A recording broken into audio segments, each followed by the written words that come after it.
Morning, Pax. It's weekly recap time. Welcome to this week's Sports Recap. I'm Art Portillo. And I'm Shai Contunde. Let's get it.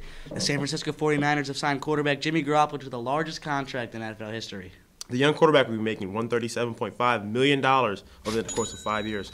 It's a lot of money. It's a lot of money. Since we released our recap last week about LeBron being unhappy, the Cavs made a very conservative move to trade away 6 players and 2 draft picks. Everyone on social media freaked out and believed the Cavs have given up on their season. However, in the new team debut against the Celtics, they dropped 121 and won by 22. The new players and the deals combined for 49. The 2018 Pyeongchang Olympics are currently in full swing, with the Germans in first with 6 gold medals, and the Netherlands and U.S. following closely in second and third. In U.S. news, young snowboarder Chloe Kim took gold in her first Olympics as expected. Veteran snowboarder Shaun White took gold at the age of 31, and the women's hockey team is surging going into their matchup with rival Canada.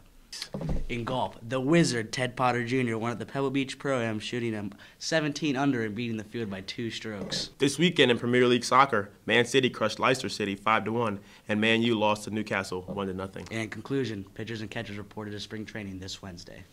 So next week. Cancer. It sucks. Ever since we've understood the effects of and the reasons behind cancer, we've been digging for a cure. Cancer is the second leading cause for death in the U.S., and the treatment is slow, painful, and we still don't understand this disease. Fortunately, however, it's possible that Ronald Levy, a Stanford medical doctor, has found a very effective cure.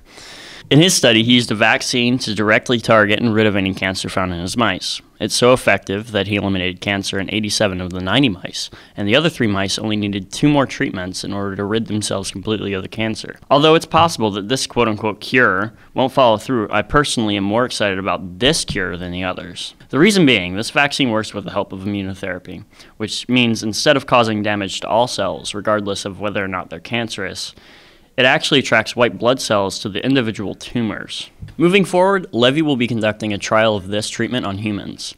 My name is William Gotch, and this has been your Week in Review. Daytona 500. This is basically the Super Bowl of NASCAR, where about 40 cars race around a 500-mile racetrack.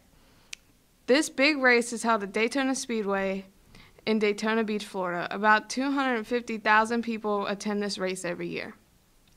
The first Daytona was in 1959. Lee Petty was the first winner of the race. Lee Petty defeated Johnny B. Champ in a photo finish in the first Daytona. The race was so close that Beauchamp was initially named the winner by William France, the owner of the track and head of National Association of Stock Car Auto Racing. That's NASCAR.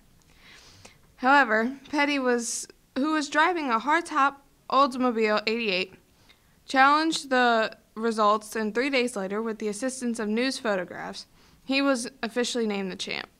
There was speculation that France declared Beauchamp the winner in order to initially stir up controversy and generate publicity for his new racetrack. Later, Lee Petty's son, Richard Petty, won the Daytona in 1964 and set new records 7 times between 1964 and 1981. This year's race will be the 60th running of the 500.